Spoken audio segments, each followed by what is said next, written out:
दोस्तों, एक कहावत बहुत ही चरितार्थ है कि "तिरिया चरित्र जाने नहीं कोऊ, पति को मार के सतिये हो"। यानी कि स्त्री के रूप को आप समझ नहीं सकते, पूरी ज़िंदगी आप नहीं समझ सकते, कब वह स्त्री दुर्गा का रूप धारण कर ले, कब नहीं कर ले, कब वो आपको प्यार कर ले, आप उसको समझ नहीं सकते। दोस्तों, एक स्त्री जो अपने पति के साथ-साथ फेरे लेकर आती है, उसके साथ-साथ जन्मों तक जीने-मरने का वादा करती है कि मैं आपके साथ-साथ जन्मों तक रहूँगी, आपके सुख में, आपके दुःख में। वहीं करवा चौथ का व्रत रखती है, अपने पति की लंबी उम्र की कामना करती है कि हे ईश्वर मेरे पति की लंबी उम्र दी जाए ताकि मैं जब तक जीऊँ सुहागन जीऊँ। लेकिन दोस्तों वहीं समाज में कुछ स्त्रियाँ ऐसा कुकृत्य कर देती हैं, जिससे प्यार और विश्वास दोनों पर से भरोसा उठ जाता है और समाज में जहाँ स्त्री पूजनीय हो जाती हैं, वहीं कुछ स्त्रियों की वजह से उनके ऊपर उँगली उठने लगती है। आज की कहानी सुनने के बाद आपका भी भरोसा उठ जाएगा क्योंकि आज की जो कहानी है, वह एक ऐसी ही महिला की है जो कि अपने पति को प्यार करती है और प्यार करने के बाद उससे धीरे-धीरे मनमुटाव होने लगता है, इंस्टाग्राम चलाने लगती है, इंस्टाग्राम से एक व्यक्ति से प्यार हो जाता है, जब प्यार हो जाता है तब वह वो अपने प्रेमी के साथ मिलकर अपने ही पति की ऐसी हत्या कर देती है जिसे सुनने के बाद आप भी अपने कानों पर यकीन नहीं करेंगे, परेशान हो जाएँगे। नमस्कार, प्रणाम, मैं मोनू भारद्वाज। आज की जो सच्ची घटना लेकर आया हूँ दोस्तों, यह सच्ची घटना है कर्नाटक का एक जिला लगता है उडुपी और उडुपी का ही एक इलाका लगता है करकरा और करकरा का एक थाना लगता है अजेमर। दोस्तों, अजेमर के ही 2 भाई रहते हैं, एक का नाम होता है बालकृष्ण और दूसरे का नाम होता है रामकृष्ण। दोस्तों, जो बालकृष्ण होते हैं उनकी उम्र 24 साल, आज से लगभग 15 से 16 वर्ष पूर्व उनकी शादी होती है। जब शादी होती है तो दोनों पति-पत्नी काफ़ी खुशीपूर्वक अपना जीवन बिताते हैं। दोस्तों, जो पत्नी होती है प्रतिमा वह बेहद खूबसूरत होती है, काफ़ी चंचल होती है, अपने पति के साथ सुख-दुःख में हमेशा हिस्सा बँटाती है। दोस्तों, जैसे ही समय बीतता जाता है तभी जो बालकृष्ण होते हैं वह आस्था में ज़्यादा विश्वास रखते हैं, यानी कि पूजा-पाठ में ज़्यादा विश्वास रखते हैं, सुबह-शाम प्रभु की भक्ति में लीन रहते हैं। दोस्तों, जब प्रतिमा को ऐसा लगता है कि हमारे पति हमको टाइम नहीं दे पाते, हमको समय नहीं दे पाते, तो उन्होंने मोबाइल का सहारा लिया और इंस्टाग्राम पे एक अपनी आईडी जनरेट कर डाली।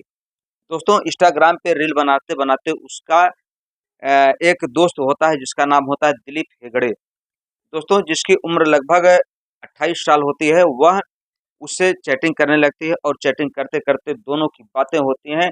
एक दिन दोनों की बातें प्यार में बदल जाती हैं। दोस्तों, जब दोनों की बातें प्यार में हो बदल जाती हैं, तो दोनों आपस में बातें करते हैं और चोरी-छिपे मिले भी लगते हैं। धीरे-धीरे यह जानकारी जब बालकृष्ण को पता लगती है, तो आए दिन इस चीज़ को लेकर के दोनों पति-पत्नी में झगड़ा होने लगता है। तब वह पत्नी अपने पति से कटी-कटी सी रहने लगती है। दोस्तों, इस बात को लेकर के बालकृष्ण काफ़ी परेशान रहता है। वह अपनी पत्नी को समझाता है कि ऐसा ना किया जाए, लेकिन उसकी पत्नी जो है कि अपने उस प्रेमी को छोड़ने का नाम नहीं लेती। एक दिन जब वह अपनी पत्नी पूजा को प्रतिमा को मारता है, तब वह अपने जो प्रेमी होता है दिलीप हेगड़े से पूरी दास्तान बताती है कि मैं अब इसके साथ बिल्कुल नहीं रह सकती क्योंकि यह मुझे मारता है, पीटता है। दोस्तों, तभी दिलीप हेगड़े और प्रतिमा दोनों एक प्लान बनाते हैं, क्यों ना इसको रास्ते से ही हटा दिया जाए। तभी उसका जो प्रेमी होता है दिलीप हेगड़े, वह एक दवा लेके आता है जिस दवा का नाम होता है आर्सेनिक ट्राई। दोस्तों, यह एक ऐसी दवा होती है अगर किसी भी व्यक्ति को लगातार उसको दिया जाए तो उसकी तबीयत लगातार खराब होती चली जाएगी, उल्टी दस्त बंद होने का नाम ही नहीं लेगी। दोस्तों, तभी वह प्रतिमा अपने पति को धीरे-धीरे उस दवा को मिला करके खिला देती है और 10-15 दिन जब खिलाने के बाद उसका पति बीमार पड़ने लगता है, तब वो उसको हॉस्पिटल लेके जाती है। दोस्तों, हॉस्पिटल ले जाने के बाद एक नहीं कम से कम 5 हॉस्पिटल में उसका इलाज कराया जाता है और 20 अक्टूबर की सुबह उस व्यक्ति की मृत्यु हो जाती है। दोस्तों, जब मृत्यु हो जाती है तब यह अपने प्रेमी दिलीप हेगड़े को इस बात की जानकारी देती है कि उसकी मृत्यु हो गई है, अब हम दोनों एक साथ रहेंगे, साथ-साथ। दोस्तों, सुबह जब होती है तो वह एक ऐसा ड्रामा पेश करती है जिसे देखने के बाद हर कोई दंग रह जाता है। चीखें मार-मार के, दहाड़-दहाड़ करके, छाती पीट करके रोने लगती है, कहती है मैं अब आपके बगैर कैसे रहूँगी, कैसे जिंदा रहूंगी, किसके सहारे रहूंगी। दोस्तों, लेकिन जो बालकृष्ण का भाई होता है रामकृष्ण, उसको इस बात की भनक लगी रहती है कि इसका जो प्रेमी है, इसी के चलते कुछ न कुछ मेरे भाई को हुआ है। दोस्तों, उस व्यक्ति का डेथ सर्टिफिकेट जो होता है डॉक्टर बना के दे देते हैं कि नहीं, इसकी मृत्यु जो है बीमारी की वजह से हुई है। उसके बाद उसका अंतिम संस्कार कर दिया जाता है। लेकिन दोस्तों, अंतिम संस्कार होने के बाद भी जो उसका भाई था रामकृष्ण, वह मानने को तैयार नहीं था। वह एक दिन थाने में जाता है और जाने के बाद दरोगा साहब से पूरी बात रखता है कि सर, एक बार जो है हमारी जो है भाभी से इस बात की जानकारी लीजिए कि उस हमारे भाई की मृत्यु कैसे हुई। दोस्तों, जब पुलिस प्रशासन को बार बार वह लिखित तौर पे तहरीर देता है, तो पुलिस की टीम आती है अजयमर की और प्रतिमा को गिरफ्तार करती है।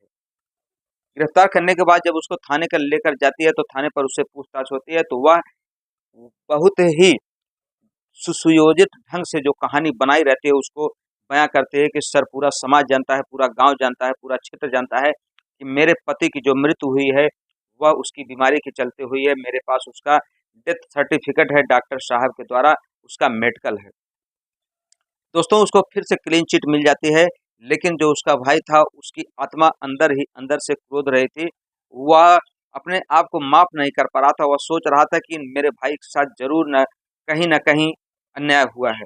फिर से वह एप्लीकेशन देता है और एक महिला कांस्टेबल से हाथ पैर जोड़ता है, विनती करता है कि मैम, प्लीज मेरे भाई को न्याय दिला दीजिए, क्योंकि मेरी आत्मा बार बार कह रही है कि मेरे भाई को जानबूझ के मारा गया है। दोस्तों, उसकी तहरीर पर गंभीरता से लिया जाता है। अब की बार फिर से प्रतिमा को गिरफ्तार करके लाया जाता है और उससे पूछा जाता है कि तुम किस किस दवा का उपयोग की, उसका पूरा डिटेल दो। दोस्तों, जब पुलिस अपने ढंग से बात करती है कि तुम्हें कुछ नहीं होगा, अगर तुमने कोई भी योजना बनाई है तो तुम उसको साफ साफ बता दो, नहीं तो तुम्हें लंबे समय के लिए जेल जाना पड़ सकता है। दोस्तों, जब इतनी बात प्रतिमा सुनती है, तो पुलिस के दबाव में आकर के पूरी बात को बयां कर देती है कि मैंने अपने पति को दवा खिला करके धीरे धीरे उनको कमजोर किया और अपने प्रेमी दिलीप के साथ मिल करके बाद में उनको मारने के लिए एक योजना बनाई।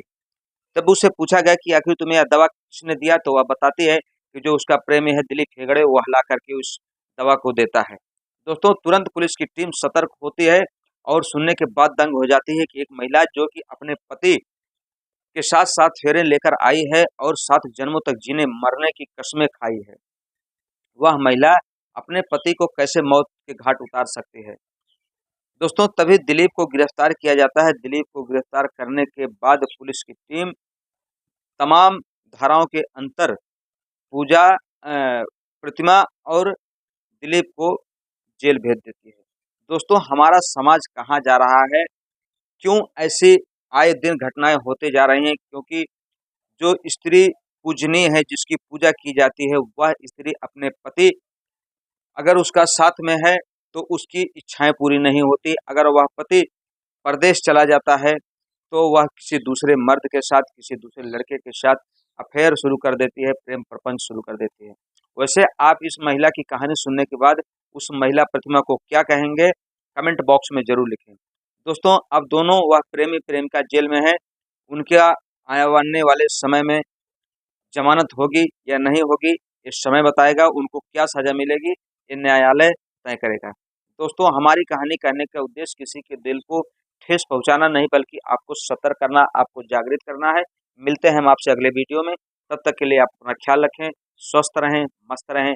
जय हिंद, जय भारत, हर हर महादेव।